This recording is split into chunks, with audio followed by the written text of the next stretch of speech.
Diyesdora ni umwe mu bahanzi bakunzwe hano mu Rwanda, dore ko ari umwe mu bahanzi umaze gukurura abantu benshi muri bo bakaba ari urubyiruko. Uyu muhungu rero bita Diyesdora, kuri uyu munsi ngiye kukubwira byinshi ku buzima bwe. Ndagusaba kugira ngo unkurikirane umenye byinshi kuri Diyesdora.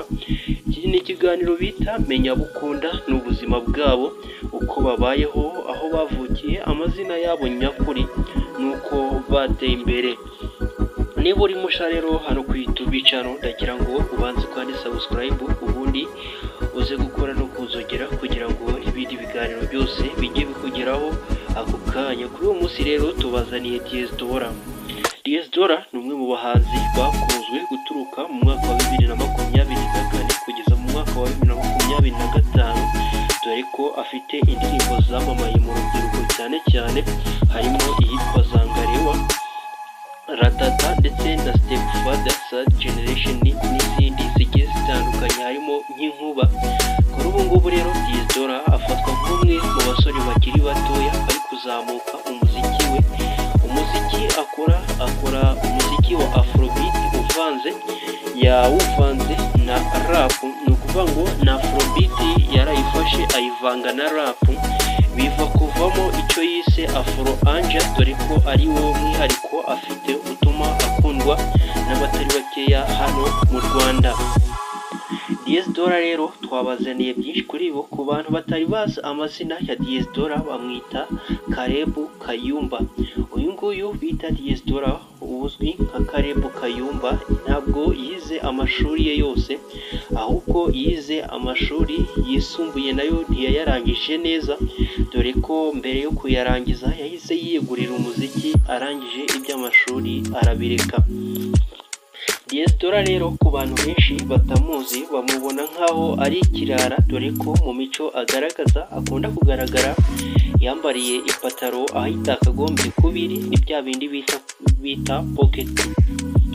Diyesdora aba mu muryango bita Revival Youth Rwanda, akaba ari umuryango ushinzwe gufasha abakene. Mu minsi yashize uyu nguyu Diyesdora yishyuriye abantu benshi ubwisungane mu kwivuza afatanyije n'urundi rubyiruko rugiye rutandukanye.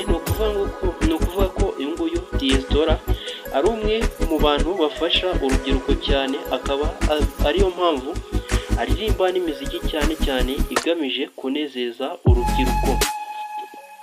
Uyu nguyu ikindi wamumenyaho ni uko uyu nguyu bita Diyesdora avuka mu muryango w'abana bane. Kuri ubu ngubu Diyesdora akaba ari uwa gatatu.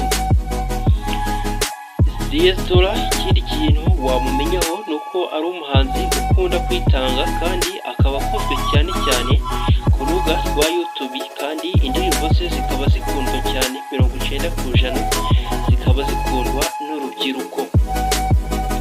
Diyesdora kandi uzwi nka Caleb Kayumba, uyu nguyu kuzamuka kwe mu muziki bavuga ko byahereye mu rusengero, dore ko yabaga mu itsinda ry'abana bigishirizwaga mu rusengero, bityo bikaba byaramuhaye amahirwe yo kwiga umuziki we, kumenya gucurangisha ibyuma by'umuziki birimo nka gitari, piano n'ibindi bigiye bitandukanye, ndetse no kuba yatozwa kuririmba neza. Kuri ubu ngubu Diyesdora afatwa nk'uko nabibabwiye, afatwa nk'umwe mu bahanzi bakiri basha bari kuzamuka neza.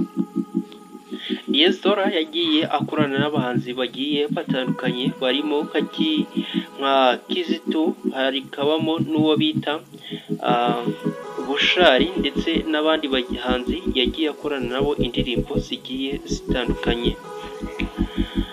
Amakuru yizewe rero yerekanye ko Diyesdora yaba yaravukiye mu gace aka n'aka, gusa icyo wamenya ni uko Diyesdora ari umwe mu basore b'Abanyarwanda bakora neza umuziki wabo. Ikindi kintu wamenya kuri Diyesdora